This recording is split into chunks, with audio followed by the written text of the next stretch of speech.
Okay, so picture a CEO who has hired a fantastic board of directors for the future decisions that the company is going to make. There is the chief operations officer, there is the tech officer, there is the marketing and sales officer, and of course the finance officer, all sat round the board table, ready and waiting to consult on a key decision going forward. Now picture the CEO walking in, opening up the discussion and only listening to and talking to the finance officer, not listening to any other voices, closing the meeting. Thanks very much, really helpful. Here's the decision we're going to make. A few months later, the company is in real trouble. Now, we'd say that's obviously ridiculous. Not only that, it's probably not great leadership, not great wisdom and discernment to not be listening to all the voices. In fact, we might even argue it's discrimination to only listen to one of the voices around the table.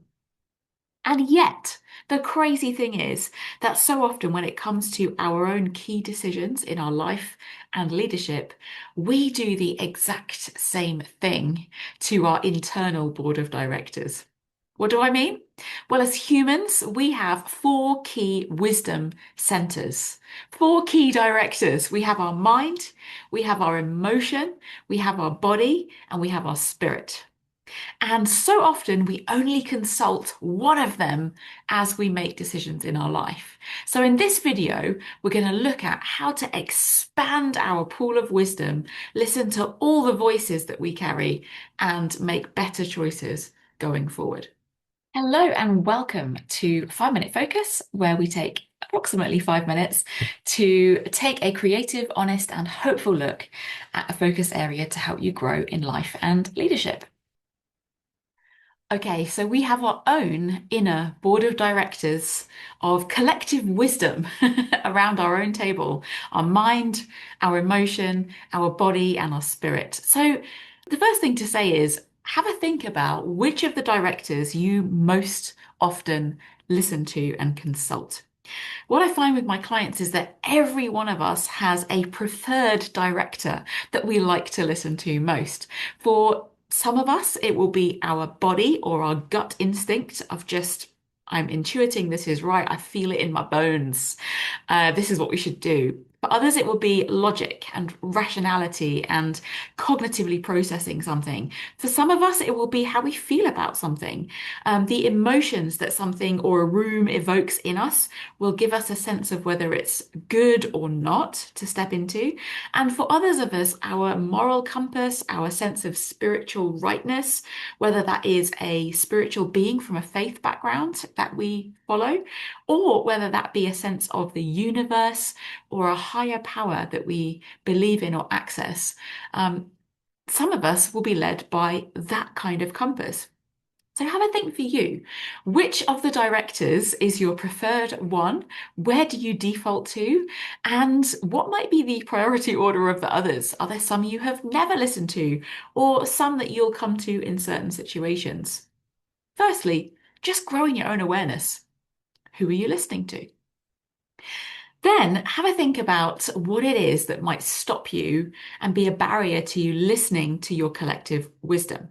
So for some of us, it might be time and thinking like, oh man, listening to my emotions is going to take forever. Or, oh, it might be fear of, well, if I open up that can of worms, if I start listening to what my body's going to say, then maybe I won't get to pursue what I want to do. Or spirit, like what the heck is that even all about? It might be any of those things, or even, hey, I have been really crushed by people who have been only rational in their leadership. I am not going to that space. I'm going to be led by my heart. Have a think about what some of the barriers are for you. Take a deep breath and remember that your collective wisdom, who you are, and the voices that you have within you might sound a bit weird, but actually listening to all that you bring into every space that you're in is actually going to be for your overall good and flourishing. And as we start to listen to our own separate director spaces within us, we actually become better stewards of those spaces for our teams and those that we lead as well. So, what do we do? Well, Really simply, when we come to a decision, stop and think. First of all, which of the directors is your go-to? Start with them. If it is the cognitive space, ask the question, okay, what am I thinking about this? What am I thinking about this? Looking at this purely logically or cognitively, what makes sense to me? Then move to one of the other spaces, maybe the heart space, emotion space. Okay, what specifically am I feeling here? Not just like, oh, this makes me feel heavy or bad, but actually, what is it specifically that I'm feeling? Am I feeling rejected? Am I feeling angry? Am I feeling disappointed? Am I feeling excited? Am I feeling fulfilled? What am I feeling in this space? And what is this connecting with deeper down? What values are being connected up to here? What values are being crushed here?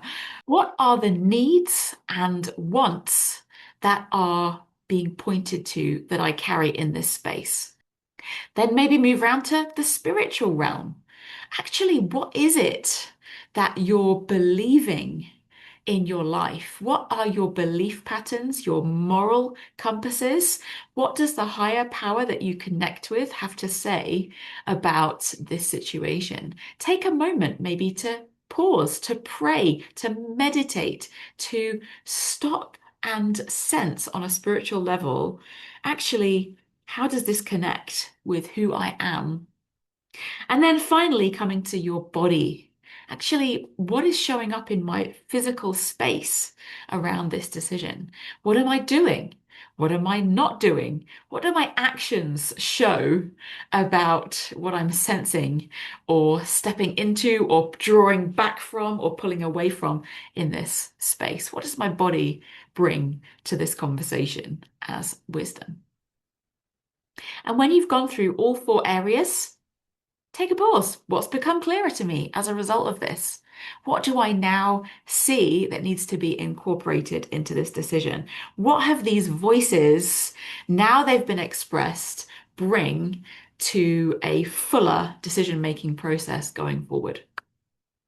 It doesn't have to take that long, but it can really add wisdom to you, to your team, and to your leadership. So, what stood out to you most from this video today? Which of your board of directors do you want to start listening to going forward? And what does that look like for you? What else are you learning in this space that you want to share with us in the comments below? Keep living courageously. If you want to take a next step in distilling wisdom from your whole board of directors, why not sign up for coaching? Get in touch with us and book in an Explore coaching session at www.livingcourageously.co.uk. Hope to see you soon.